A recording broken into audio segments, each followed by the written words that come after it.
Okay.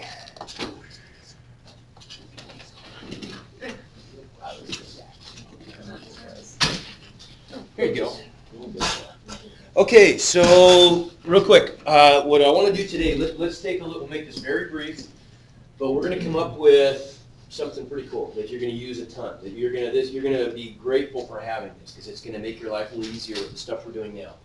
So if we've got a quadratic equation, let's say we've got something like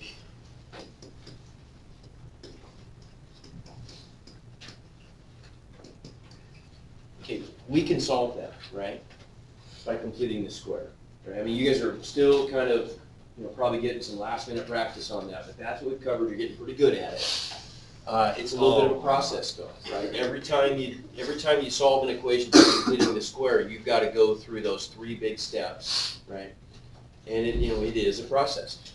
Okay, in math, sometimes always what we like to be able to do, we want to be as general as possible when we're developing a process, right? So if we can start, instead of with a specific quadratic equation, if we could start with a completely general quadratic equation, like for example, this. Like if we just started with a quadratic equation in standard form. Now what are A and B and C there? What do they mean? 2, 5. Well, okay, yeah, for this specific example, they're 2, 5, and -3, right?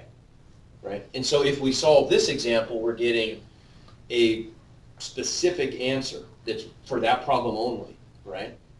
But what are they, if I just start over here, what are A, B, and C? I mean, did we pin them down to anything specific? No, I mean, they could be anything, right? A and B and C are just real number coefficients. They could be anything, right? So do you see the difference? If we were to take this equation and solve it for x and get an answer, I don't want specifics here, but just in general, what's the answer going to look like? X equals, what am I going to get on the other side? Something positive, negative. I'm going to get Like some plus and minus minus stuff. What kind of things are going to show up in my answer? I'm going to end up with something that looks like x equals, just qualitatively, without being specific, what kind of stuff is going to show up over there?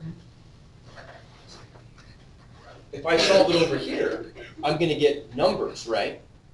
I'm going to get numbers, but the numbers are based on the values of 2, 5, and -3 that I started with, right? Because I'm going to get different numbers for different equations, right? But over here, what kinds of things are going to show up over here? I'm not going to get numbers because I don't even know what A, B, and C are yet. 9. But does it make sense that I'm going to get some answers that are going to involve A's and B's and C's? Yeah. Over here? But I never specified what they were, so we call that a formula, right?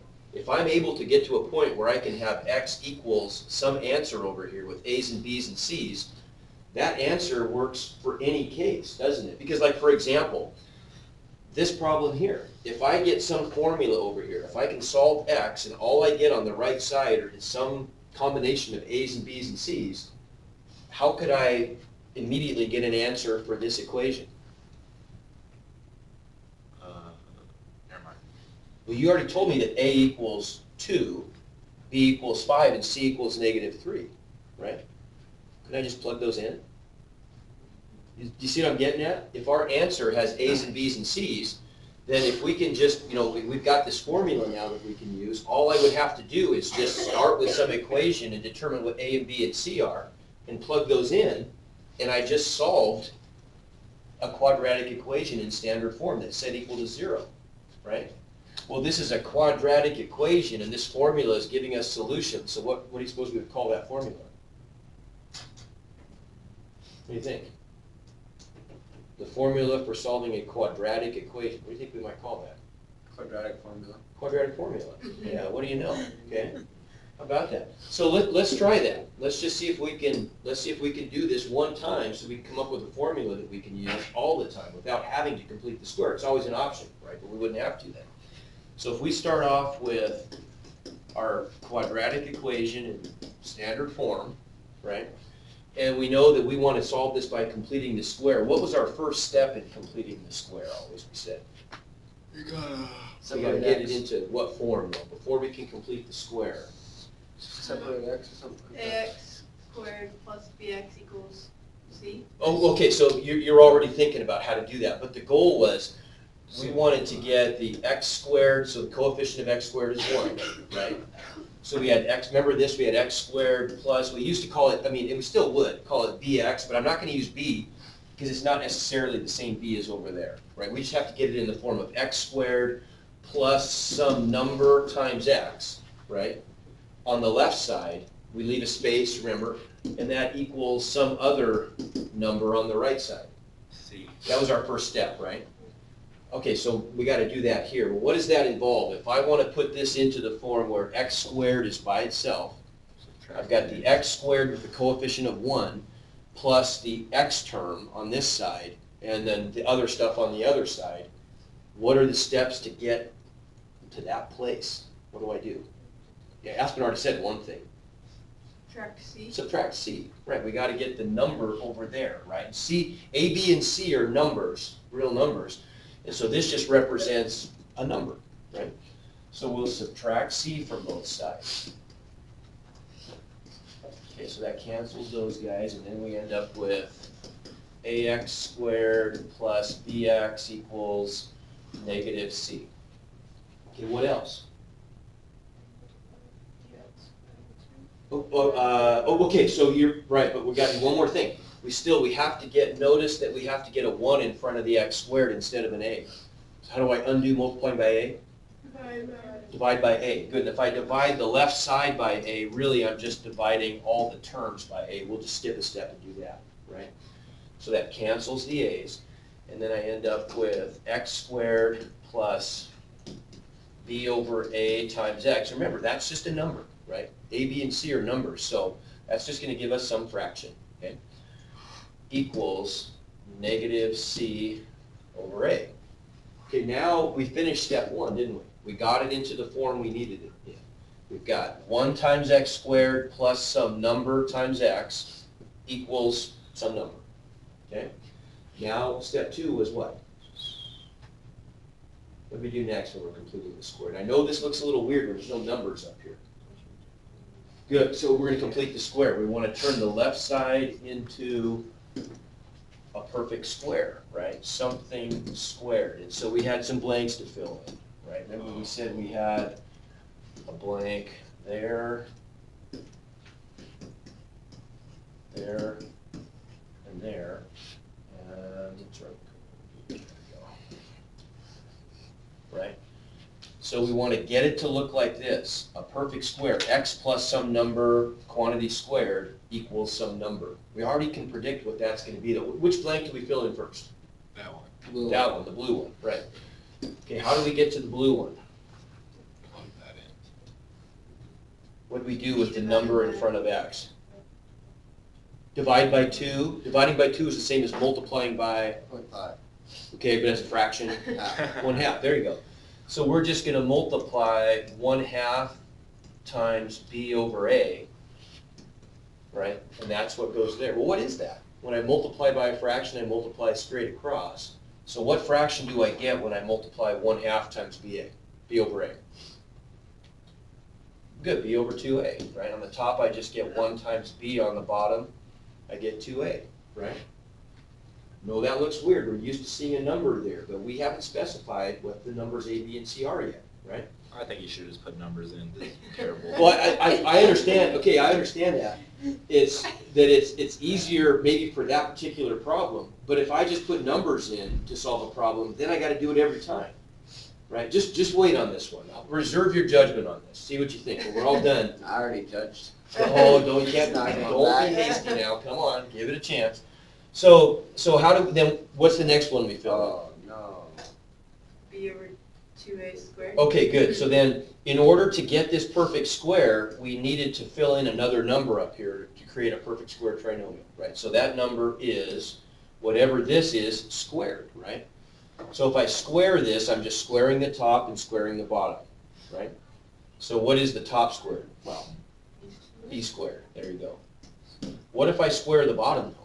2a quantity squared. That's like 2a times 2a. What's that going to give me? 4a. Ah, okay, good. 4a squared. And I got to add that to both sides, don't I?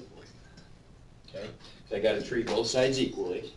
And so then we need to figure out on the other side, what do we end up with when we add all this stuff up, right? So, try to give myself a little more room here.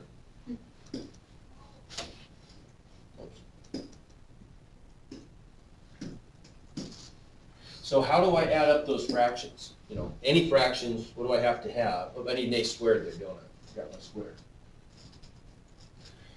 What do I need to get, what's my common denominator going to be in order to add up these two fractions?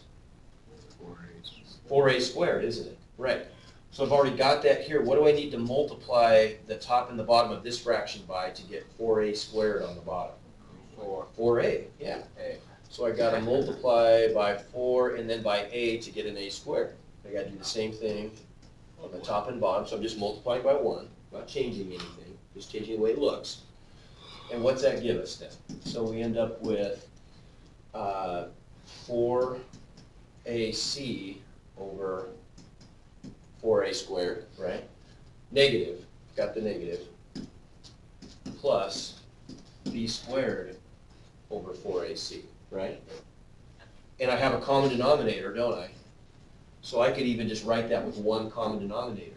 Okay, so let's just write this as one big fraction with a, with a common denominator of 4ac. And then on the top, I've got negative 4ac plus b squared, right? But let's put the positive term first. Isn't it easier to think Wait, 4ac or 4a squared? of? Oh, what am I doing? Gosh, I'm 4a squared, you're right. Okay, good. I was. Yeah, no, that's, well, I'm sorry. Oh, I was thinking ahead a little bit and mixing up what I was doing. So 4a squared, there you go. 4a squared is my common denominator. Now on the top, I've got negative 4ac plus b squared, right? Isn't it easier to think of that as b squared minus 4ac though? Put the positive term first and then just subtract the other one instead of a negative term plus a positive one. Just looks better. That's the same thing, so we'll just flip those around. B squared minus 4ac, right? And we finished step 2. So step 2 was complete the square, right? And now what do? Now we've got it down to a point where, let me rewrite this so it's a little bit neater. Look at the equation we've got. X plus b over 2a squared equals b squared minus 4ac over 4a squared. We're trying to solve for x, right? So what's the last step we always do then? Make it radical. Okay, yeah, we want to, right, we're going to undo everything because we just want to isolate x, don't we? There's a single x. What do we always say? If we have a single x we can point to, we can isolate it by just reversing order of operations. So if we were to square root both sides and then what? Subtract ba or Subtract b over 2a. b over 2a, then we'd get x by itself, and we'd have an answer, right? So let's do that. So if we square root both sides, the square root cancels the square, right? So we're going to end up with, on the left side, x plus b over 2a. Over here, what do we do if we square root both sides? Always we got to include Plus or minus. plus or minus. And then I've got this square root. Well, when I take the square root of a fraction, how do we deal with that? Like if I had, for example, the square root. You square root them both? Okay, good. We square root the top and the bottom separately, don't we? Right? So on the top, we're kind of stuck with something. I mean, we're not going to be able to do anything with that. B squared minus 4ac. Take the square root of that on the top and we're stuck with it. But on the bottom, the square root of 4a squared, what's that? What squared, can I write that? Is 4a squared, let me ask you this, is 4a squared equal to something squared? Yeah. What? 2 squared for 2. 2a, yeah, it is, isn't it, right? Yeah, so, and there's a couple ways we can get at that. We can either think of it this way, or we could square root the 4 and square root the a squared, right? Either way, we get an answer of 2a, right?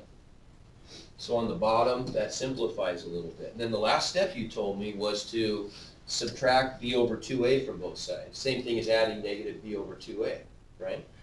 So this goes over there, and we got it, right? Now notice we've got a common denominator there also, 2a, right? So we could write this with a common denominator, and what would it look like? We'd end up with x by itself. I've got a common denominator of 2a, and what's on top? Well, here I've got a negative b, here I've got my plus or minus, and then here I've got a square root of b squared minus 4ac, right? You did it. That's the quadratic formula. Look what we got. We got x by itself, and on the right side, we just have an expression with a's and b's and c's that we could just plug in, right? So let's go back to our original problem we were doing, this guy, and let's just use our new quadratic formula for that. See if you can remember what it was. X equals, what was on the top, do you remember? Remember what that was? A? Oh, no, it's Negative b plus or minus. What was in the square root, remember? B squared minus 4ac. Okay, and it was all divided by what common denominator? 2a. 2a. Okay, so up here, what are a, b, and c? B is 5. A is 2, what's b? 5. Negative 3. Right? So we don't have to complete the square now. We can just plug everything into that, and it's going to give us both of our answers, one for plus, one for minus, right? So that's pretty good, huh? That's maybe worth the pain of coming up with the formula. So we end up then with x equals, what's negative b going to be? Negative 5x. No, just negative 5, right? B is just the coefficient. Okay. A, b, and c are just the numbers, right? The coefficients. So negative 5 plus or minus square root of, what's b squared? 25. 25. What if b was negative? When I square it, it's going to be positive, isn't it? When you use the quadratic formula, you do lots of squaring of negatives. So here's a little trick. When you square any negative number, what's an easier thing to do to get the same answer? Square the positives. Yeah, it's way easier. And then if you're doing it on a calculator, for example, you're less apt to make a mistake, because when you square a negative, you've got to put it in parentheses. That's easy to forget to do. So just square the positive. So we get b squared minus 4 times a is 2, right? What's c? Okay, and then the whole thing is divided by 2 times 2. Those are our answers. All we have to do is simplify them. If all we want to do is get decimal answers, put that in the calculator. One's for the plus and one's for the minus, and you're done, right? If we want to simplify it, it's no big deal. It just gives us negative 5 plus or minus the square root of, what do we get here? Negative 4 times 2 is negative 8 times negative 3. What is that? 24. 24. So 25 plus 24 is 1. Oh, wait. I'm not good at that. Plus 4. 50. 49. 49.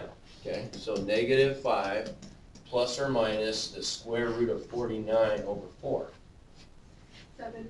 That's a 7, isn't it? Mm-hmm. So I end up with negative 5 plus or minus 7 over 4. So if we take the plus, what do we get? Negative 5 plus 7 is, 2 over 4. 1. which is, 1. there's one solution, right? If we take the minus, we get negative 5 minus 7 Negative. over 4. Negative 2. How about that? That's pretty easy. I'm really getting I even get the slow clap.